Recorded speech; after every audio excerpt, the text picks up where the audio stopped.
Hi, welcome back to Malestrum. Today we're going to cover a topic that encompasses so many young adults and their parents gaming. It's hard to believe the video game Doom is over 30 years old. It was one of the first successful interactive games, and now gaming has become a key problem for a lot of Gen Z males. I'm going to turn this over to Griffin and let him discuss the hows and whys of gaming addiction and options to get out. Over to you, Griff. This is a complicated, multifaceted issue with a lot of population variation. It's interesting how gendered gaming is. Different social psychologists have various theories on that. Jonathan Haidt in his book, The Anxious Generation, he talks about, of course, there's exceptions, but overall trends of how teenage girls are often more gravitated towards, say, Instagram, social media, while teenage boys are oftentimes more attracted to video games. Could fill in certain psychological male associated needs that are present and could be present in women, but just not to the same extent or same proportion in society, including the sense of competition and camaraderie and working towards achieving something. Women have these aspirations as well, but as Jonathan Haidt talks about in his book, these modern, especially massively multiplayer online games are often very specifically engineered to sort of hijack built-in drives. So today in 2025, I want to ask my dad, what did gaming look like for you growing up versus for me? Gaming looked like for me Monopoly, and those are board games. Well, seriously, by the time I was in high school in the 1960s, the first of the gaming consoles came out. But the consoles were actually like a pinball machine and were typically in, at first, a bowling alley and then arcades. And they were basic things like Pong and Pac Man and Galaga and other things just to occupy your time.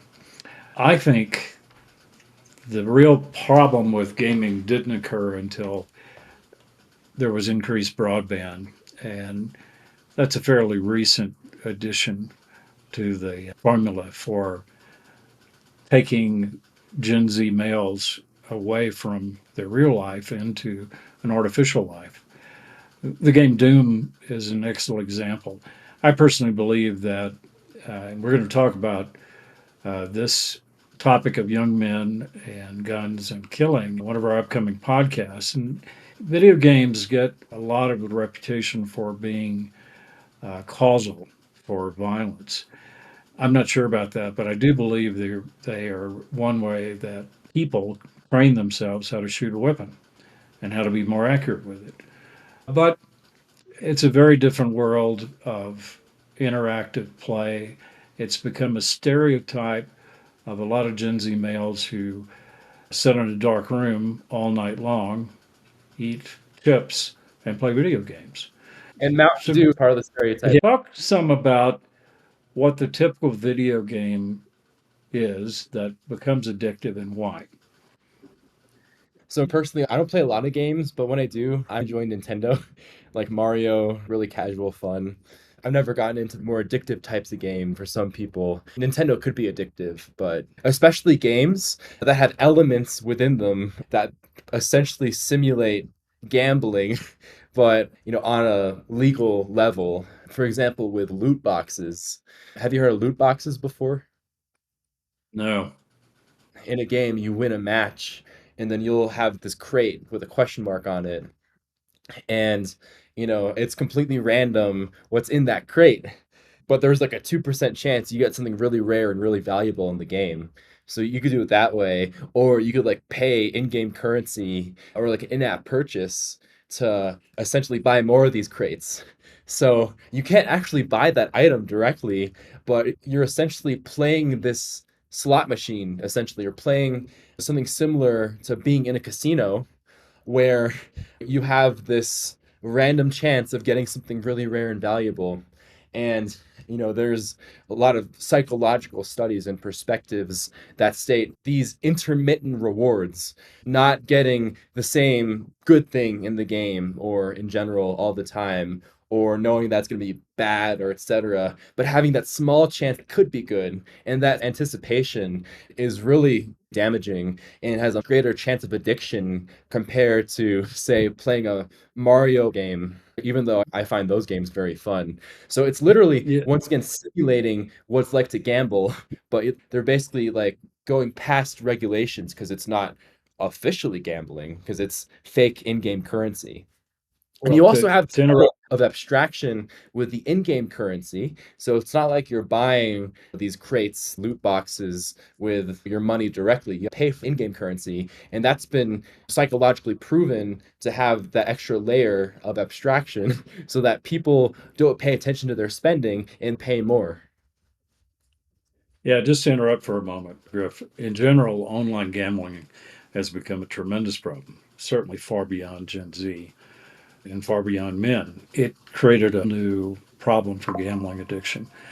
Some parents have told me that if their, let's say, son, could be girls too, are isolated, complex gaming gives them a sense of community. They're anonymous, in most cases, I assume, but by moving up the gaming ranks and being a part of an international community, and it literally is a global community, there's a whole new citizenship that's an artificial citizenship, very much similar to social media. And my perspective on the parents' side is that there's the addiction to getting a reward. But I think there's also an addiction to feeling like you're part of a community, particularly if you're isolated. What are your thoughts on that? Like anything, extremes are bad. The author, social psychologist, who I love his books, his podcast, Jonathan Haidt, in his recent book, Anxious Generation, I talked about before, he talks about that overall, video games, if done not in extreme chunks of time, or as long as spending time in games, don't significantly overtake in-person responsibilities and in-person connections, then compared to other vices, especially substances, they're actually pretty good. They're fine, in terms of like a harm reduction perspective. To your point, that's an example of an extreme that is not representative of most gamers, but it is an issue growing in this isolated age. Online games have a great potential to connect with people and to have the sense of belongingness and, purpose, and feel like you're working towards something. Those are great things. But if that sense of community and accomplishment in the virtual world completely replaces your life in the real world, then that's when I think the problem starts. It's difficult to draw the line between when the problem starts, knowing when gaming could interfere with someone's life, because there's so many factors in there, of being able to tell, is this too much gaming? Is this an okay amount of gaming? That's difficult to measure. But agree that when taken to the extreme, like anything else, any hobby or a substance could cause addiction. Gaming has the potential to, but at the same time, if done in moderation, I think could be completely fine. Do you agree? Do you disagree? I disagree. Like any addiction, whether it's alcohol or drugs, there's a percentage of the population that can successfully manage being a functional alcoholic or whatever, but there's others can't. The problem with some uh, Gen Z males is it becomes their world. It's prevalent in Japan. It's prevalent over here as well. If 80 something percent of teenagers and young people participate in some kind of video game, interactive game, it's a small percentage that wind up. It still is, there's a stereotype about the young man sitting in a dark room all night playing games. Uh, what makes certain games more addictive? Give me examples of what your fellow Gen Zers have told you are games that really suck them in. One brief point I want to make before I answer your question is I completely agree with you. Most people could handle gaming in moderation, but some, whether it's, it's their upbringing or other factors, make it much more difficult to be able to regulate their time and energy into games versus other things. I think we're on the same page. It's a matter of moderation. It's interesting how gaming addiction, according to the WHO framework linked below in the video description, parallels drug addiction in so many different ways, specifically, withdrawal, neglecting hygiene, and being secretive about use. Substitute drugs and gaming in those three different traits there, and those and other aspects to fit this WHO framework.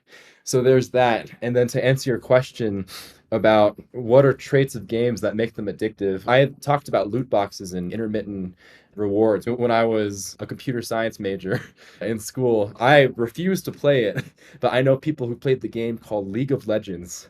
And like everyone I speak to about that game despises it. They're like, I hate this game, never play it. Like it's horribly addictive. It makes me mad all the time. But they always come back to it. Like it's really curious. It's like, why do these people come back to this game if they hate it?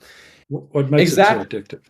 Exactly. Part of that is the intermittent reward from the matchmaking in the game.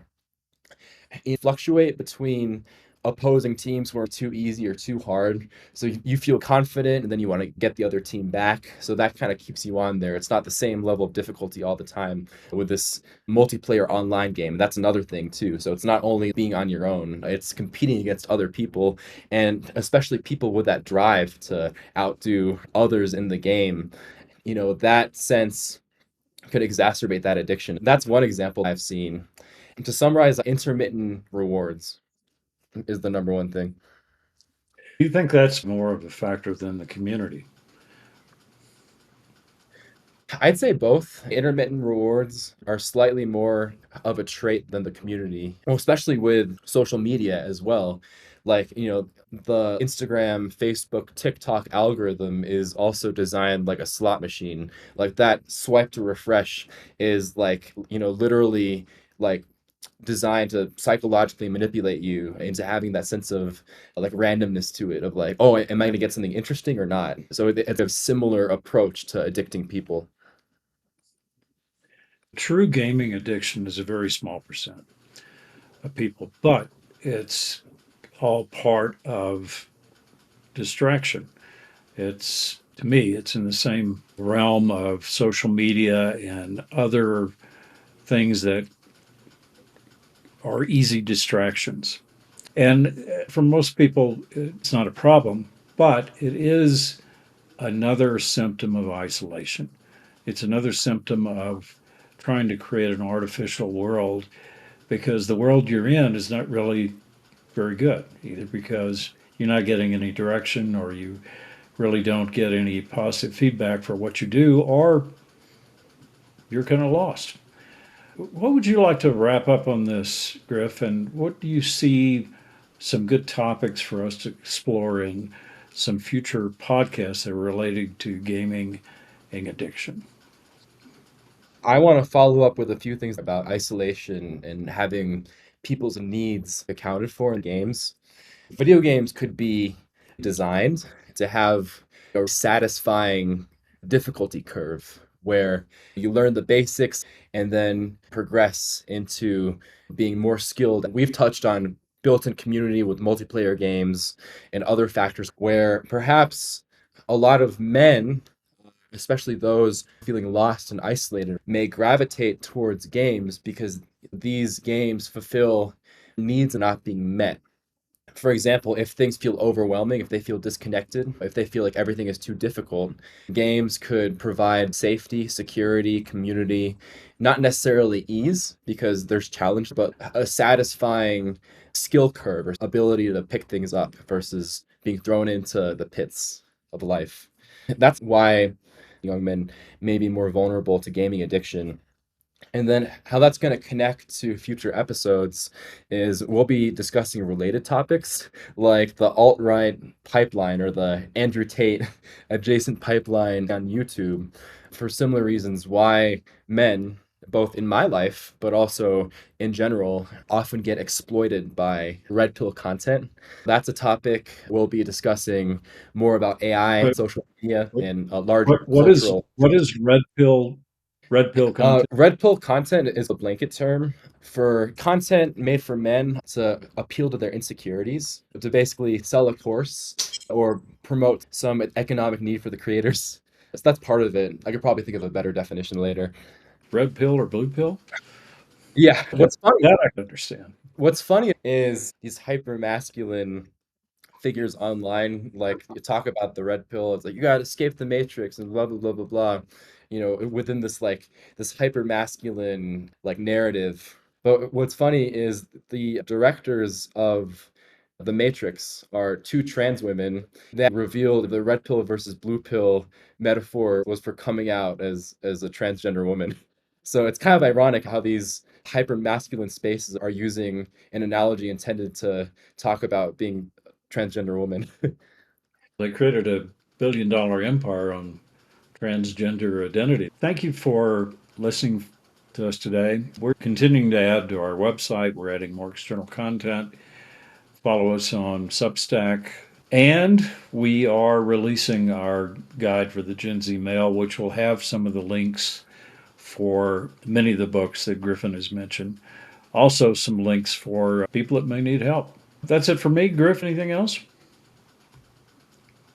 Moderation is key. Enjoy yourself. Be aware. Okay. Thanks.